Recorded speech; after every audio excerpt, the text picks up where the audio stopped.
Selamat datang di Powerhouse. Pada video kali ini saya akan spill bagaimana aliran uap sebelum dan setelah masuk turbin. Uap air bertekanan tinggi dikirim dari stasiun boiler menuju ke powerhouse melewati pipa Indo ini. Sebelum masuk ke turbin, uap akan disaring dengan steam trap bertujuan untuk membuang air yang terkandung dalam uap. Dari satu pipa Indo ini, uap akan dibagi untuk dialirkan ke turbin nomor 1 atau turbin nomor 2, karena di sini kami memiliki dua turbin yang digunakan secara bergantian. Dari pipa yang memiliki ukuran 6 inci dan ketebalan 10 mm ini, uap dialirkan menuju bagian rotowheel turbin. Pipa ini dilengkapi dengan palep untuk sistem buka tutup aliran uap. Secara singkat, prinsip kerja turbin uap adalah sebagai berikut. 1. Uap masuk ke dalam turbin melalui nozzle. Di dalam nozzle, energi panas dari uap dirubah menjadi energi kinetis dan uap mengalami pengembangan. Tekanan uap pada saat keluar dari nozzle lebih kecil daripada pada saat masuk ke dalam nozzle. Akan tetapi sebaliknya, kecepatan uap keluar nozzle lebih besar daripada saat masuk ke dalam nozzle. Uap yang memancar keluar dari nozzle diarahkan menuju ke sudut-sudut turbin yang terbentuk lengkung dan dipasang di sekeliling roda turbin. Uap yang mengalir melalui celah-celah di antara sudut-sudut turbin itu dibelokkan arahnya mengikuti lengkungan dari sudut turbin. Perubahan kecepatan uap ini menimbulkan gaya yang mendorong sudu dan kemudian memutar roda dan poros turbin. Putaran poros inilah yang kemudian diteruskan menuju gearbox dan generator atau alternator untuk menghasilkan listrik hingga 3500 kV ampere. Alternator atau generator yang dipakai adalah alternator Stamford. Salah satu kelebihan yang dimiliki oleh generator ini adalah tawaran harga jualnya yang terjangkau. Di balik harganya yang murah, generator juga memiliki kualitas mesin yang baik. Generator Stamford juga telah mendapatkan uji kualitas produk. Generator buatan Stamford ini telah mendapatkan pengakuan dari dunia internasional sehingga kualitas genset tidak perlu kita ragukan lagi.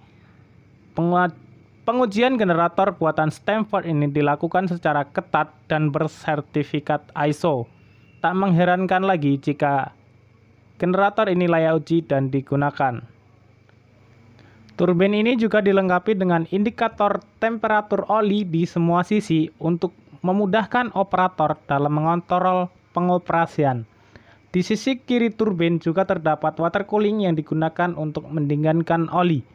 Oli panas dialirkan pada pipa kemudian masuk ke dalam aliran air dingin. Hasilnya, suhu oli akan turun. Oli yang dingin tentu akan membuat kinerja turbin dengan putaran tinggi ini menjadi sangat efektif. Siklus pertukaran suhu air dan oli akan terus berlangsung selama pengoperasian turbin ini. Uap yang keluar dari turbin akan dimanfaatkan dalam pengolahan kelapa sawit. Pertama-tama, uap akan dimasukkan ke dalam tangki BPV atau back pressure vessel. Dari BPV inilah, uap akan dibagi-bagi menuju ke banyak tempat di bagian pabrik sawit. Jalur yang pertama adalah pipa yang menuju ke stasiun sterilizer. Ini adalah pipa dan palep menuju ke stasiun sterilizer. Uap akan digunakan untuk proses perebusan kelapa sawit hingga matang. Kemudian ini adalah jalur bypass dari pipa induk boiler menuju ke back pressure vessel.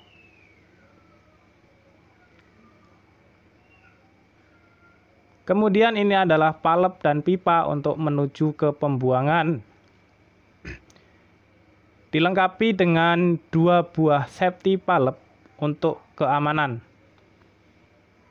Kemudian ini adalah inlet dari BVV, kemudian pipa ini adalah menuju ke stasiun klarifikasi.